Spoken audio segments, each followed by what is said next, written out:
Hindi pa magalang. Hindi pa sobrang... Ah, wala na! Dahil nagtamo mga kadito nangyari sa plywood niya, oh.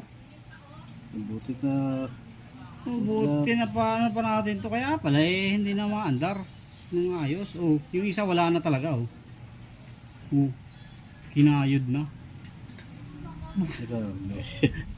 Buti hindi nasira ang puli. So, grabe anong nangyari dito mga kadito. Ayan, oh. Tuyong-tuyo, nawala na ng grasa, naubusan na siya ng grasa. Yung buti na lang pina-check niya sa atin. Kasi kung hindi niya to pina-check, sureball to.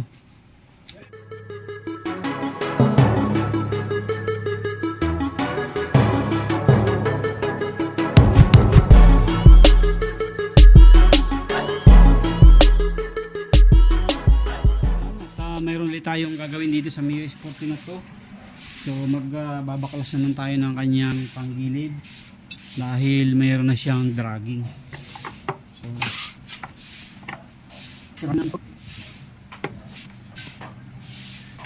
ito na mili. Tapos check na natin yung kanyang filter namin.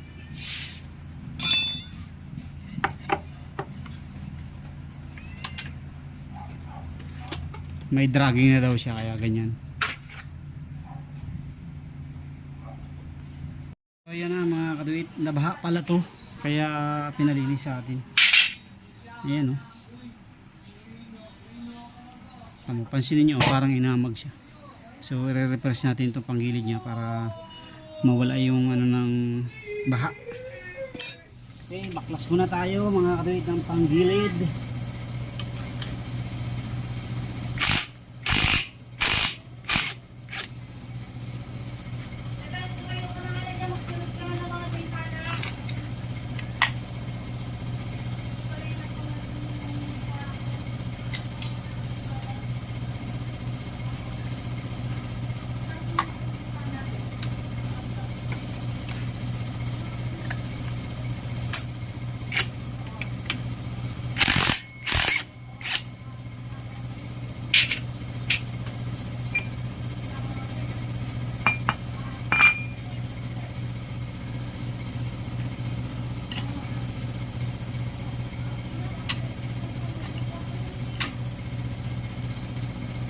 Eh, parang flip na eh. Flip na yun.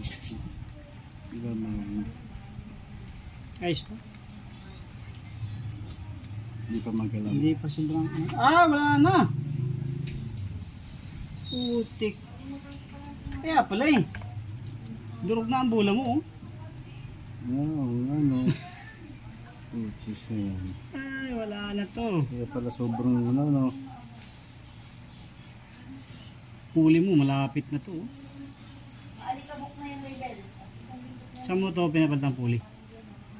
Yung sa Amaya. Anong brand to? Ano pa ba? Ano binili? Ah, dahil nagtamo mga kadito nangyari sa plywood niya, oh. Buti na Buti na paano pa natin to. Kaya pala eh, hindi na maandar ng ayos. Oh, yung isa wala na talaga, oh. Oh, kinayod na. grabe. Buti hindi nasira ang puli. Grabe pangyayari itong mga kaduwit. Buti na lang yung puli niya. Kahit pa paano, hindi na damage.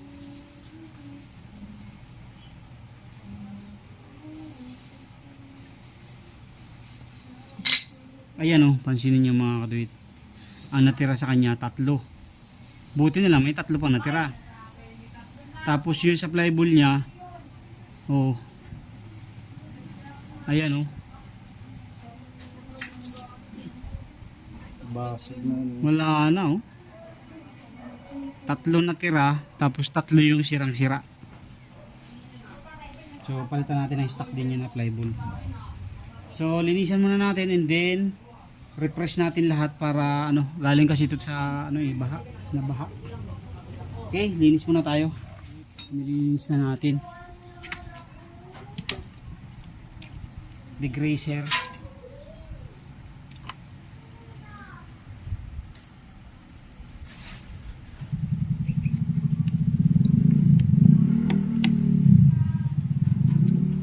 Degreaser, tapos tubig lang naman ang katapat ng degreaser eh.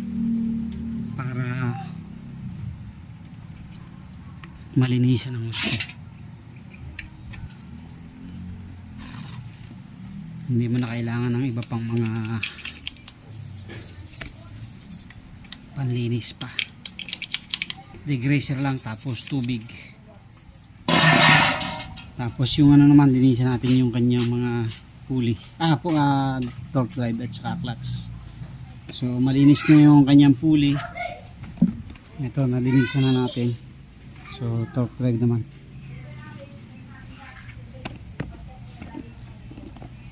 So silipin na rin natin mga kaduit yung kanyang gear oil kung natubigan. Oh? Dapat ano yan madilaw yan . So palitan na rin natin mga kaduit ng gear oil kasi madumi na. Okay, malinis na to. So proceed naman tayo dito sa ano. So ito mga kaduit. Binaha to kaya lilinisan natin. Bibi! So grabe anong nangyari dito mga kaduit. Ayan tuyong-tuyo, nawala ng grasa, naubusan na siya ng grasa. Yung pinalinis mo ito, hindi binuklat. Nilagyan din. Siyempre, pag Kaso nabaha Nabaha ako. Tayo tuyong-tuyo mga, buti na lang pinacheck niya sa atin. Kasi kung hindi niya to pinacheck, sure bull to.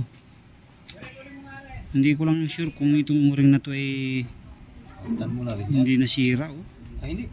Pag pinasok yan, papasok yan. Tingnan natin kung kung hindi siya tatagas. So yan mga kaduit. So upon checking natin, kasi duda talaga ako sa mga o-ring niya. Ito sobrang laki na ng alugo. Ibig sabihin hindi na humahakab yung kanyang oil seal. Ayan Kasi ito nabaha, inabot pa ng 1 week bago niya dalhin dito sa atin. So hindi agad napacheck, kaya yun. Yung mga o-ring niya napudpud. So no choice siya. Yun, tumalsik. Kundi palitan natin to ng bago. Tigas. Ayan. So papalitan natin ng bago para ma-refresh. Ito yung ano niya yung part number sa mga may Mio Sporty na gusto magpalit. Ayan ang part number niya. Tapos yung o-ring naman dito, so kailangan din palitan yan. Ito naman yung part number niya. Yan.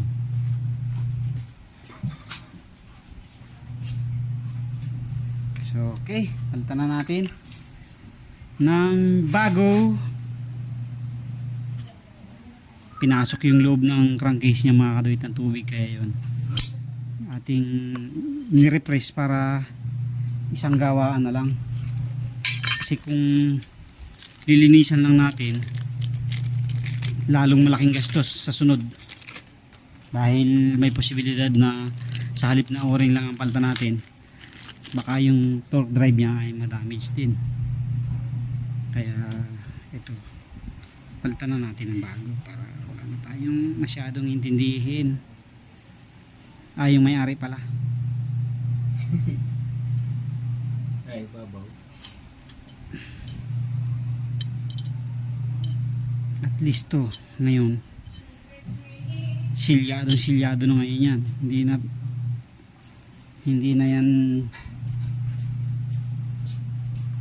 tatagas at hindi masisira yung kanyang torque drive. Ito, palitan na rin natin to para sure bull.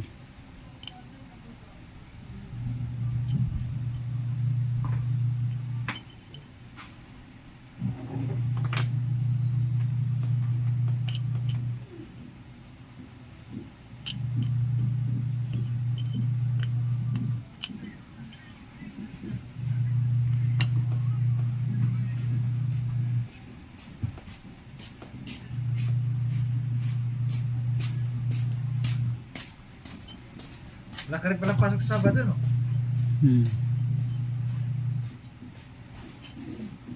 Ay, Biso, kalala mo. May papasok yun. Ha? Pasok yun. Pasok saan? Okay, so palitan na rin natin ng o-ring. Dalawa rin yan mga kaduit. Shear ball. Sino kalagad sa anak nun? Papa.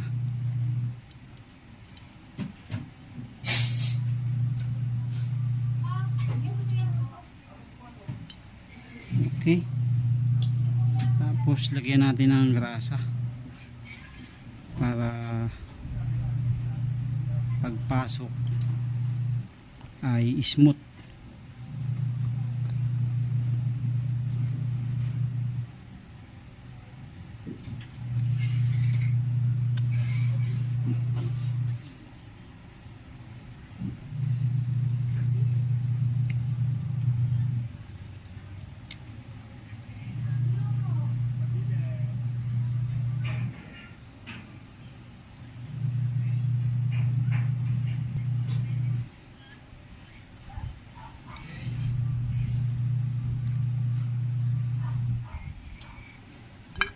So dapat kasi pag pinasok mo yan, pansinin nyo. Kanina lasa loob yan, ngayon wala na. At saka may friction siya. Yan, pag pinasok mo ganyan. Pag tinignan mo ito, malinis. Ibig sabihin yung grasa natatrap niya. Kaya maganda talaga yan, mapalitan ng bago. So balik na natin yung mga pin, slider pin to.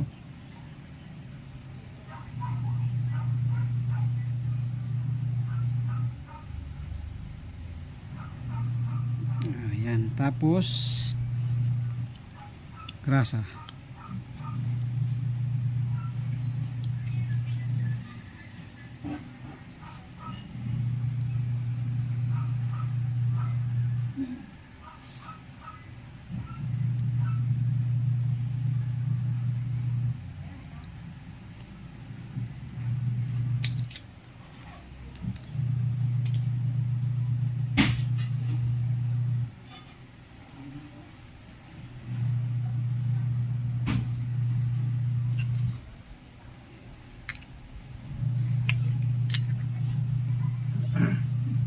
Ayan, itong higpit.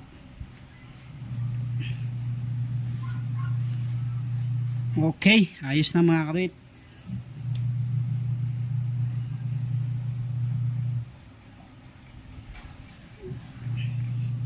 Fully refresh ang nangyari. So, yan na mga katuit. Balik na natin. So, nilubricate ko din yung idle gear. Kailangan talaga yung malubricate ng bago. Pag hindi kasi yan nilubricate ay sayang lang ang gawa. Iingay yan dahil binaha. So balik stock gis yung ating nilagay na bola. Stock lang. Hindi palit bola din. Palit na rin ang bola niya Anong nangyari Ayun. Ayun. Sulit gawa yan ng pagkaba. Sunog kami.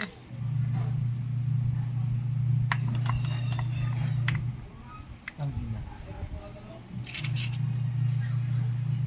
Buti hindi na sa'yo nasira ang tubig.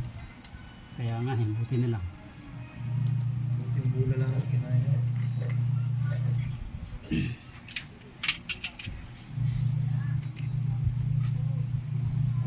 Tubig ko yun na lang. Libog talaga yun. Mahal yun.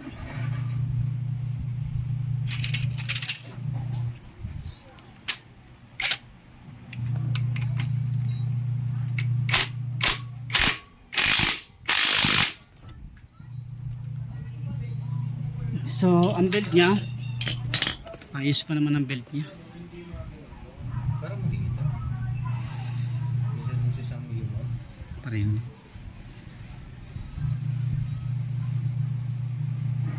Kailan ito pinalitan pre?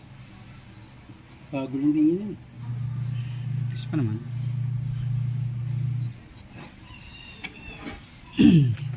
Timing din.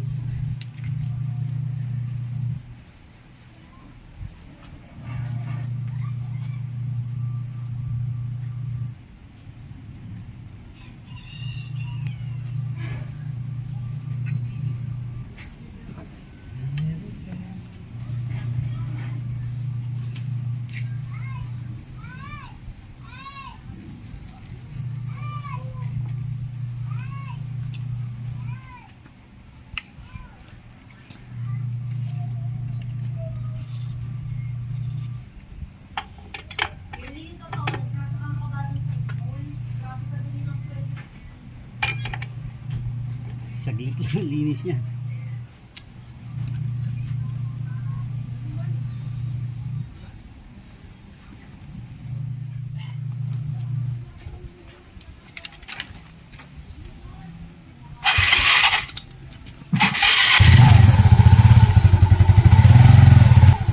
Okay, so ayan na mga kadit.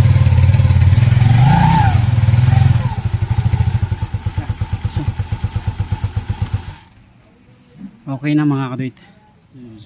So yan mga kadit, at papalitan na rin natin ng bagong filter kasi nakailang linis na raw to. Eh chinik ko, sagad na hanggang loob yung dumi. So mas maganda niyan, pinapalitan na ng bago para sulit. Kasi pagka hindi natin pinalitan, yung gas consumption yan ay ganun pa rin.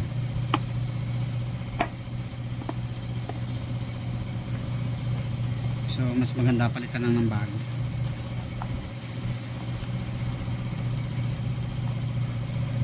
Ito na nga mga kadoy, tapos na tayong mag cleaning. Napakarami ng ginawa natin, refresh natin lahat, totally yung panggilid nya. Tapos inayos din natin yung minor dahil nag-iiba-iba yung ano nya, sinisinok. Observe mo na lang, baka mag ano ka na lang, pagas ka na lang sa maayos na gasolinahan. Speedometer cable pinalitan din natin ng bago. Hey there. Para Subscribe to my channel. And also ayun, press this bell kasi icon. hindi na gumagana eh. Ingat, ingat. Thank you, thank you. Thank you, thank you.